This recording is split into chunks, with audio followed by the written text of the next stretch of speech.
atos institucionais, direitos civis cassados, Congresso Nacional dissolvido, perseguição, prisões, tortura, morte.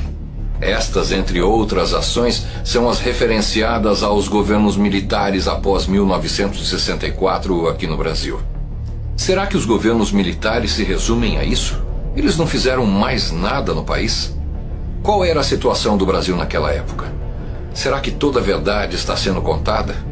É isso que nós vamos começar a conversar a partir de agora.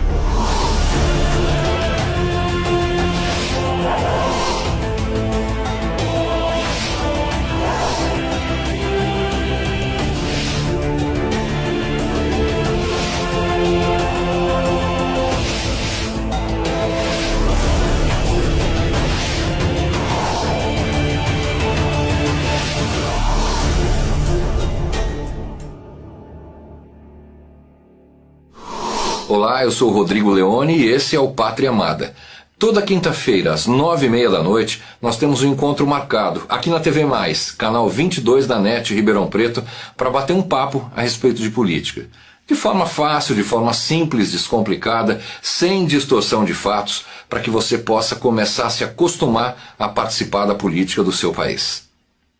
Quando vemos na história alguma referência ao golpe de 1964, ou em todas as citações feitas a esse período da nossa história, nós vemos como referência de povo pessoas que de alguma forma eram ligadas aos terroristas, aos revolucionários da época. A levada comunista prosseguia com ações de terrorismo e extrema violência pelo Brasil.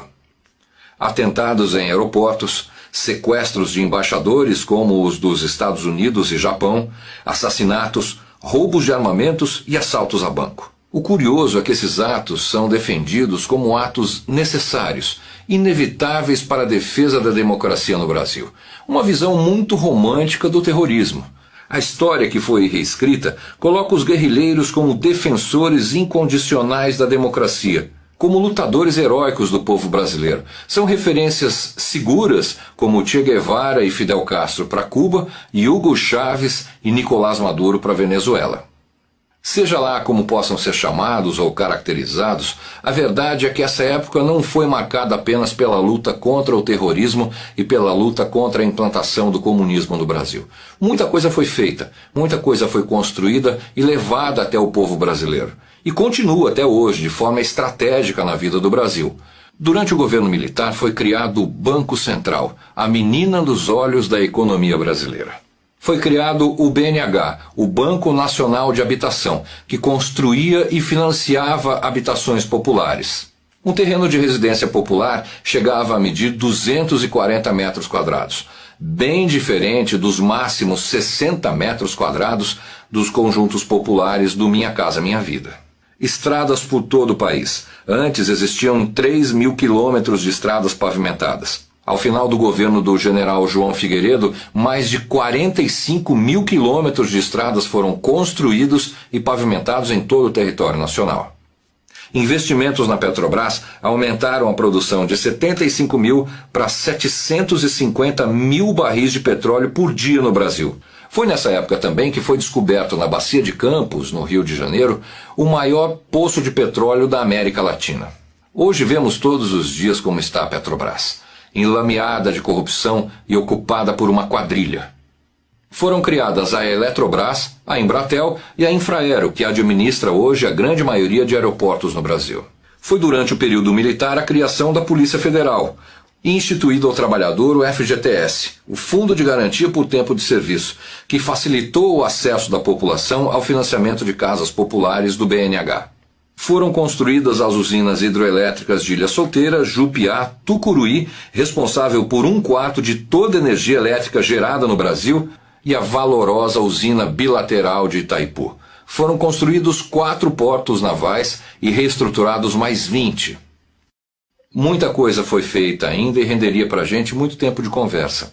A verdade é que de 1967 até 1979, as principais ações de estruturação da sociedade brasileira foram feitas, e justamente dentro do período do governo militar.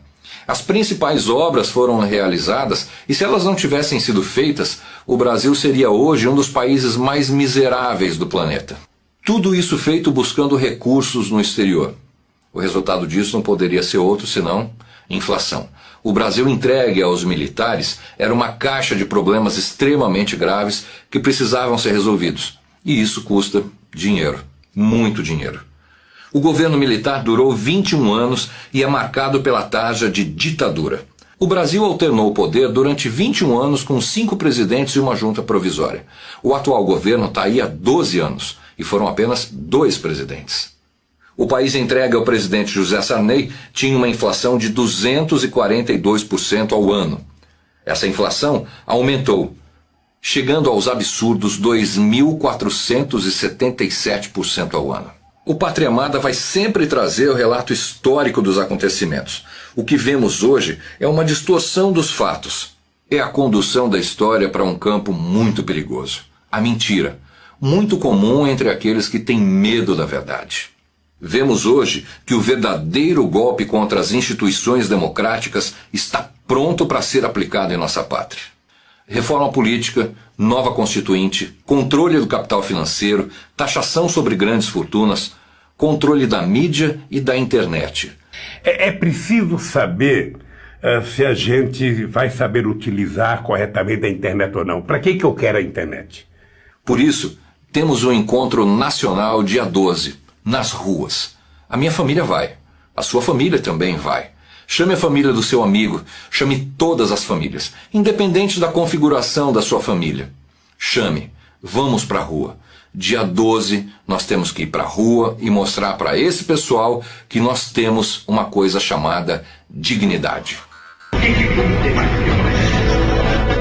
povo cubano tem mais dignidade. O povo cubano tem mais dignidade. O povo cubano tem mais dignidade. O que tem mais dignidade? O povo cubano tem mais dignidade. Vamos mostrar para esses daí, que não acreditam, que nós temos sim dignidade.